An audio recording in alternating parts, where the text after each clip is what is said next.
एक बार फिर से आप सभी साथियों का बहुत बहुत स्वागत है दृष्टि आईएएस के news on map India series में। मैं हूं सलमान और आज इस वीडियो के माध्यम से हम उन तमाम जगहों के बारे में पढ़ेंगे जो कि बीते हफ्ते या पिछले कुछ दिनों में चर्चा में रही, यानी कि इन प्रश्नों के माध्यम से भारत में उन चर्चित स्थानों के बारे में हम लोग आज अध्ययन करेंगे जो कि खबरों में रहे, और इससे आप सभी को एक आकलन भी हो सकेगा कि जो आगामी परीक्षा है उसमें मानचित्रों से जोड़ करके सवाल किस तरह से पूछे जाते हैं। तो एपिसोड की शुरुआत करेंगे बीते एपिसोड के अभ्यास प्रश्न के साथ।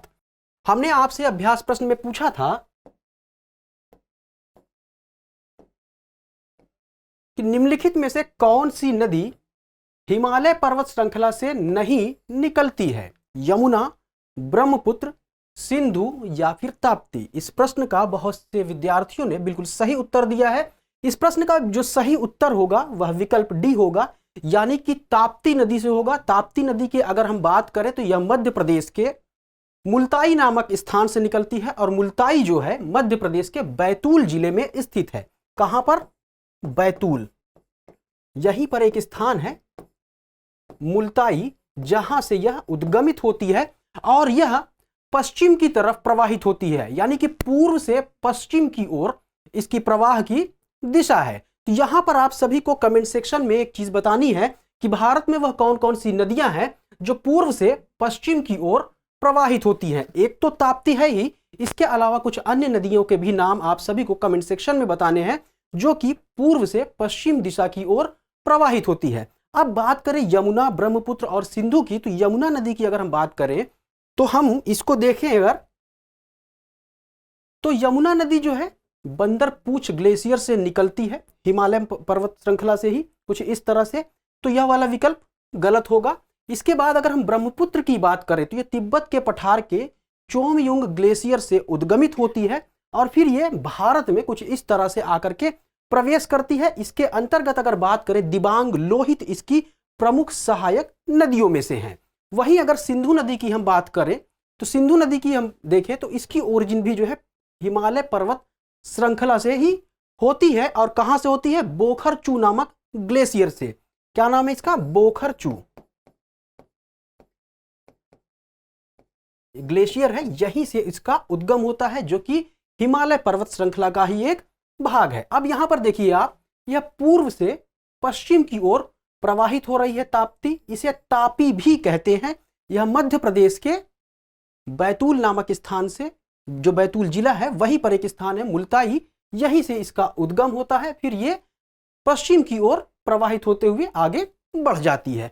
तो यहां से इस तरह से आप देखेंगे तो जो प्रश्न है हमारा था, प्रश्न का बिल्कुल जो सही उत्तर हो जाएगा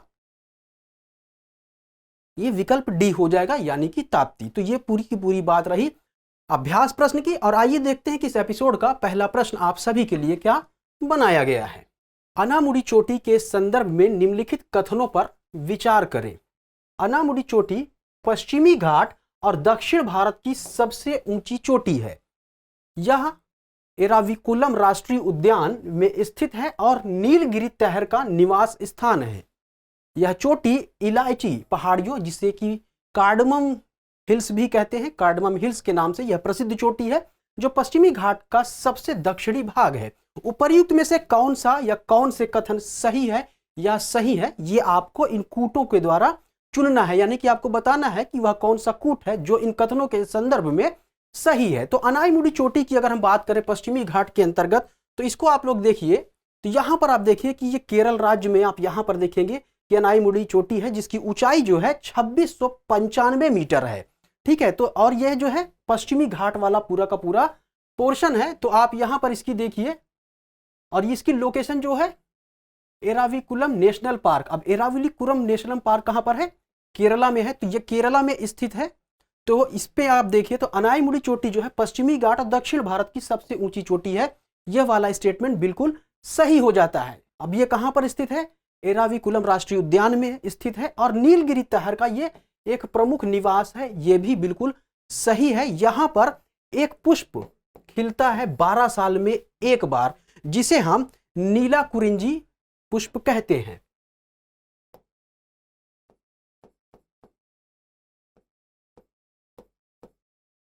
नीला कुरिंजी यह 12 साल में एक बार खिलता है, तो ये इसकी प्रमुख बात है, यहीं पर नीलगिरी तहर का भी निवास स्थान है। तो दूसरा स्टेटमेंट भी बिल्कुल सही है, लेकिन यह चोटी इलायची पहाड़ियों में स्थित है, तो यह कथन बिल्कुल गलत है।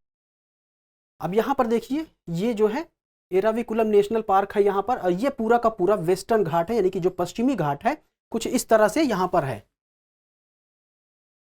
अब कार्डमम हिल्स या इलायची पहाड़ियों की हम बात करें, कुछ ये यहाँ पर स्थित है, तो ये बिल्कुल भी अनायमुड़ी की अगर स्थिति को हम देखें यहाँ पर है, तो ये यहाँ पर स्थित या इसका भाग नहीं है। तो ये वाला कथन जो है गलत हो जाएगा। तो प्रश्न का जो सही उत्तर हो जाएगा कौन सा हो जाएगा? विकल्प बी, यानी कि केवल 1 और 2 वाला स्टेटमेंट जो है वही सही, यानी कि विकल्प बी इस प्रश्न का बिल्कुल सही उत्तर हो जाएगा। अगला सवाल देखते हैं, केदारनाथ के बारे में निम्नलिखित कथनों पर विचार करें। यह भारत के उत्तराखंड में मंदाकिनी नदी के पास गढ़वाल हिमालय श्रृंखला में स्थित है। केदारनाथ 4 धाम तीर्थ स्थलों में से एक है। उपर्युक्त में से कौन सा या कौन से कथन सही है या सही है? इन कूटों का प्रयोग करते हुए आपको प्रश्न का उत्तर चुनना है। तो अगर हम बात करें केदारनाथ की, तो इसकी स्थिति वाकई में जो गढ़वाल हिमालय श्रृंखला है वहीं पर स्थित है और मंदाकिनी नदी के समीप है। मंदाकिनी नदी की अगर हम बात करें तो यह सोनप्रयाग में जाकर के सोन नदी से मिल जाती है और ये अलकनंदा की एक सहायक नदी है। यहां पर देखिए केदारनाथ की स्थिति कुछ इस तरह से यहां पर है ये, और यहीं पर ये देखिए आपकी जो है ये मंदाकिनी नदी है। आप दूसरे स्लाइड पर देखिए, तो यहां से आप सभी देखिए ये सोनप्रयाग है, और सोनप्रयाग में ही जाकर के जो ये है सोन गंगा नदी से मिल जाती है, और ये किसकी सहायक नदी है? अलकनंदा की एक प्रमुख सहायक नदी है। और केदारनाथ जो है 4 धाम तीर्थ स्थलों में से एक है, ये तो आप सभी को पता ही होगा। तो यहां पर दोनों ही स्टेटमेंट बिल्कुल सही है, तो प्रश्न का जो सही उत्तर हो जाएगा विकल्प सी हो जाएगा। चलिए अगला प्रश्न देखते हैं। सवाल है, बांदीपुर टाइगर रिजर्व के बारे में निम्नलिखित कथनों पर विचार करें। Bandipur tiger reserve Nilgiri biosphere reserve का हिस्सा है और पश्चिमी घाट और पूर्वी घाट के संगम पर स्थित है। कामिनी नदी बांदीपुर टाइगर रिजर्व और नागरहोल राष्ट्रीय उद्यान के बीच एक प्राकृतिक सीमा का निर्माण करती है। उपर्युक्त में से कौन सा या कौन से कथन सही नहीं है या है, ये आपको बताना है। तो बांदीपुर टाइगर रिजर्व के संदर्भ में अगर हम बात करें तो सबसे पहले इसको मानचित्र पर हम देखें तो आप यहां पर देखिए ये बांदीपुर नेशनल पार्क यहां पर रहा, और ये नागरहोल पार्क आप सब देख सकते हैं।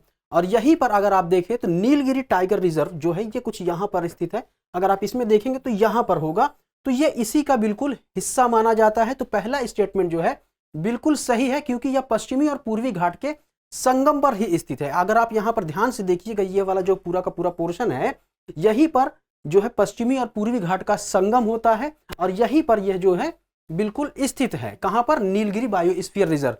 तो पहला वाला स्टेटमेंट सही हो जाता है।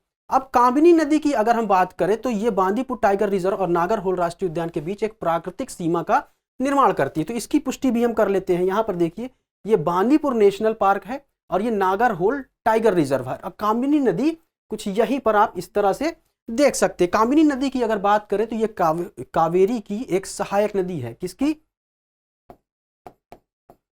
कावेरी की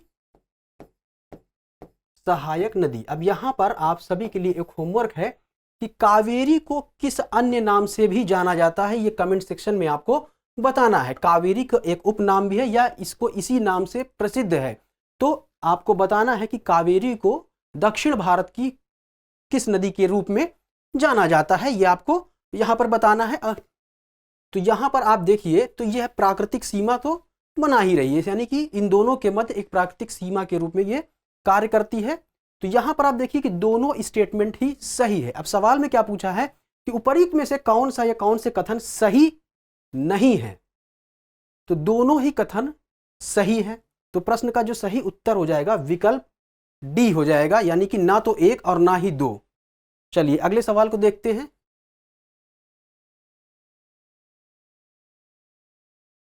भारत के निम्नलिखित में से कितने राज्यों की सीमा नेपाल से लगती है? उत्तराखंड, उत्तर प्रदेश, बिहार, पश्चिम बंगाल या फिर सिक्किम। दिए गए कूट का प्रयोग कर सही उत्तर का चुनाव करना है। तो इसके लिए मानचित्र का एक खाका आपके मस्तिष्क में होना चाहिए, तभी आप इस तरह के प्रश्नों का सवाल का उत्तर दे पाएंगे। तो नेपाल की स्थिति को हम देखें तो नेपाल यहां पर कुछ इस तरह से स्थित है। अब इससे सटे हुए भारतीय राज्यों की बात करें या वह राज्य जो भारत के साथ अपनी सीमा साझा करें, तो आप देखिए यहां पर सिक्किम हो गया, पश्चिम बंगाल हो गया, बिहार हो गया, उत्तर प्रदेश हो गया और उत्तराखंड हो गया। तो कुल कितने राज्य हैं? 1 2 3 4 5, 5 राज्य इसके साथ अपनी सीमा को साझा कर रहे हैं। तो उत्तराखंड, उत्तर प्रदेश, पश्चिम बंगाल, बिहार और सिक्किम, 5 के 5 जो है अपनी सीमा जो है, इनकी सीमा जो है नेपाल के साथ लगती है। तो प्रश्न का जो सही उत्तर हो जाएगा विकल्प डी हो जाएगा। चलिए आगे बढ़ते हैं। कौन सी पर्वत श्रृंखला असम की पूर्वी सीमा बनाती है जो इसे पड़ोसी देशों म्यांमार और भूटान से अलग करती है? विकल्प है गारो खासी range, Patkai range, Siang range या कार्बी हिल्स। तो मानचित्र पर देखें। अब मानचित्र की अगर हम बात करें तो यहां पर असम की पूर्वी सीमा, असम को सबसे पहले हम यहां पर देखें तो असम जो है ये रहा और ये रहा अरुणाचल प्रदेश। तो असम की पूर्वी सीमा कौन सी चीज होगी? ये सीमा हो जाएगी। तो अब यहां पर कौन सी रेंज है आप देखें तो ये रही पटकाई बोम, ये पूरी की पूरी जो है ये पटकाई बोम है। और यहां पर आप देखिए ये म्यांमार है, तो ये पटकाई बोम वाली ही श्रृंखला है। और आप भूटान की स्थिति को देखें, यहां पर कुछ इस तरह से भूटान स्थित है, तो ये इसी रेंज के अंतर्गत शामिल हो जाता है। यानी कि आप यहां पर देखिए कि पटकाई रेंज जो है असम की पूर्वी सीमा बनाती है और ये म्यांमार और भूटान से इसको अलग करती है। तो प्रश्न का जो सही उत्तर विकल्प बी हो जाएगा। बढ़ते हैं आगे प्रश्न की तरफ। अमरनाथ तीर्थ किस पर्वत श्रृंखला से संबंधित है? Zanskar range, Pir Panjal range, Dhauladhar range या काराकोरम रेंज।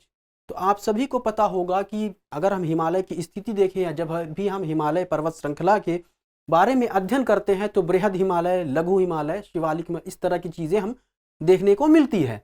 तो अमरनाथ तीर्थ की स्थिति के ऊपर देखें, जो अमरनाथ स्थित है कहाँ पर है, तो इस यहाँ पर आप देखिए अमरनाथ की स्थिति जम्मू एंड कश्मीर जो है यहाँ पर इस तरह से है। और यहाँ पर कौन सी ये वाली रेंज है? ये जास्कर रेंज है। थोड़ा सा इसमें ज़्यादा आप सभी को देखने को मिलेगा। ये जो है हिमालय देखिए, ये जास्कर रेंज जो यहाँ पर दिख रही है, तो उसी के अंतर्गत अमरनाथ जो है जम्मू और कश्मीर में स्थित है। तो यानी कि अमरनाथ जो तीर्थ स्थान है ये कहां पर स्थित है? जास्कर रेंज के अंतर्गत स्थित है, जो कि हिमालय पर्वत श्रृंखला का एक भाग है।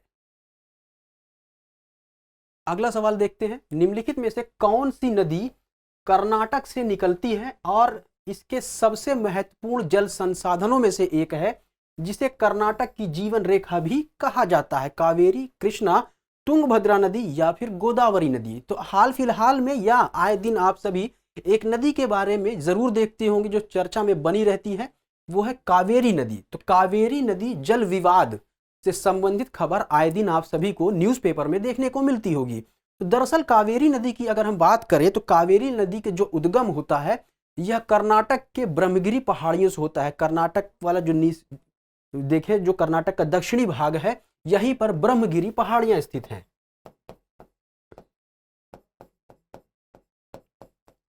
ब्रह्मगिरी पहाड़ी, तो यहीं से इसका उद्गम होता है और फिर ये कुछ इस तरह से आगे बढ़ती हुई चली जाती है। और यहाँ पर ये कुछ इस तरह से आप देख करके ये आगे जाकर के बे ऑफ बंगाल यानी बंगाल की खाड़ी में गिर जाती है। अब यहाँ पर देखिए कावेरी नदी जो जल विवाद है ये मुख्य रूप से कर्नाटक, केरल, तमिलनाडु और पुदुचेरी 4 राज्यों के बीच जल के बंटवारे को लेकर के है और आए दिन ये सुर्खियों में बनी रहती है। यहीं पर देखिए मेट्टूर रिजर्वायर भी जो है इसी नदी पर है, आप इस पे देख सकते हैं। और यहाँ पर देखिए काबिनी, जिसके बारे में अभी पिछले प्रश्न में हमने जिक्र किया, यह किसकी है? कावेरी की एक सहायक नदी है। तो यहाँ पर आप देखिए तो इस तरह से जो कर्नाटक की जीवन रेखा है और जो इसके महत्वपूर्ण जल संसाधनों में से एक है वह कौन सी है? कावेरी नदी है। तो कावेरी नदी चूंकि इसके महत्वपूर्ण जल संसाधनों में से एक है, इसीलिए जल के बंटवारे को लेकर के अन्य राज्यों के साथ आए दिन विवाद जैसी समस्याएं या खबरें आप सभी को न्यूज़पेपर में देखने को मिलती हैं। तो प्रश्न का जो सही उत्तर हो जाएगा विकल्प ए हो जाएगा। अब यहाँ पर जो 3 नदियां हैं इनका उद्गम स्थान कहाँ पर है? यानी कि कृष्णा नदी कहाँ से उद्गमित होती है, तुंगभद्रा, और गोदावरी नदी कहाँ से उद्गमित होती है, ये आप सभी का होमवर्क है और कमेंट सेक्शन में आप सभी को इसका उत्तर देना है। यहाँ पर जो होमवर्क आपको दिया जाता है उसे आप लोग जरूर कमेंट बॉक्स में बताएं, क्योंकि यहाँ पर इन प्रश्नों के माध्यम से हम जिन नदियों के बारे में, जिन स्थानों के बारे में जिक्र करते हैं, सीधे तौर पर तो सवाल नहीं बनाए जा सकते या बनाए भी जा सकते हैं, ये जो प्रश्न बनाते हैं उनके ऊपर है। लेकिन अगर आप लोग थोड़ा सा होमवर्क करते चलेंगे तो इससे जुड़े जो भी विकल्प यहाँ पर दिए हुए हैं उससे संबंधित जो तथ्य हैं वो भी आप सभी के साथ में तैयार होते चलेंगे और निसंदेह रूप से ये आपके लिए काफी लाभकारी हो सकता है। चलिए अगले प्रश्न पर देखते हैं। हाल ही में सुबनसिरी लोअर जल विद्युत परियोजना खबरों में है जो भारत के निम्नलिखित में से किस राज्य में स्थित है?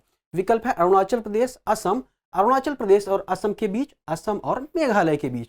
तो सुबनसिरी लोअर जल विद्युत परियोजना की अगर बात करें, ये अभी हाल फिलहाल में भारत में निर्माणाधीन सबसे बड़ी जल विद्युत परियोजना है, जिसके अंतर्गत 2000 मेगावाट जल विद्युत उत्पादन किया जाएगा। तो अभी ये निर्माणाधीन है।